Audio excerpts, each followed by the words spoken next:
ನಿಗೂಢವಾಗಿ ನಾಪತ್ತೆಯಾಗಿದ್ದ ಬಾಲಕ ಆತನಿಗಿದ್ದ ಕಬಡ್ಡಿ ಕ್ರೇಜ್ನಿಂದಲೇ 4 ವರ್ಷದ ಬಳಿಕ ಸುರಕ್ಷಿತವಾಗಿ ಪತ್ತೆಯಾಗಿರುವ ಘಟನೆ ಮಂಡ್ಯದಲ್ಲಿ ನಡೆದಿದೆ.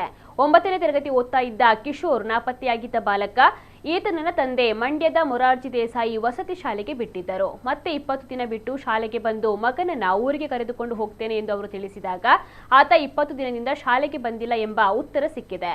ಈ ವೇಳೆ ಸಿಸಿ ಕ್ಯಾಮೆರಾವನ್ನ ಪರಿಶೀಲನೆ ಮಾಡಿದಾಗ 2022ರ ಆಗಸ್ಟ್ 10ರಂದು ಬಾಲಕ ಶಾಲೆಗೆ ಹೋಗ್ತಾ ಇರುವಂತಹ ವಿಡಿಯೋ ಲಭ್ಯವಾಗಿದೆ. ಆದರೆ ಆತ ಸ್ಕೂಲ್ಗೆ ತೆರಳದ ಕಾರಣ ಹೋಗಿದ್ದೆಲ್ಲಿಗೆ ಎಂಬ ಪ್ರಶ್ನೆ ಉದ್ಭವಿಸಿತ್ತು. ಹುಡುಕಾಟ ನಡೆಸಿದ್ರೂ ಕೂಡ ಆತನ ಬಗ್ಗೆ ಯಾವುದೇ ರೀತಿಯ ಸುಳಿವು ಸಿಕ್ಕಿರಲಿಲ್ಲ. ಆದರೆ ಈತ ತನಗೆ ಓದಲು ಇಷ್ಟವಿಲ್ಲದ ಕಾರಣ ಶಾಲಾ ಕಾಂಪೌಂಡ್ ಅನ್ನ ಹಾರಿ ಹೋಗಿ ಬೆಂಗಳೂರು ಸೇರಿದ್ದು ಹಲವೆಡೆ ಹೋಟೆಲ್ನಲ್ಲಿ ಕೆಲಸವನ್ನ ಮಾಡಿ 4 ವರ್ಷ ಜೀವನವನ್ನ ಸಾಗಿಸಿದ್ದ.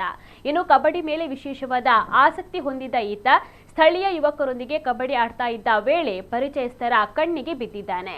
ಈ ಮಾಹಿತಿಯ ಆಧಾರದಲ್ಲಿ ಪೊಲೀಸರು ಕೊನೆಗೂ ಕೂಡ ಕಿಶೋರ್ನನ್ನ ಹುಡುಕಿ ಗ್ರಾಮಕ್ಕೆ ವಾಪಸ್ ಕರೆತಂದಿದ್ದಾರೆ.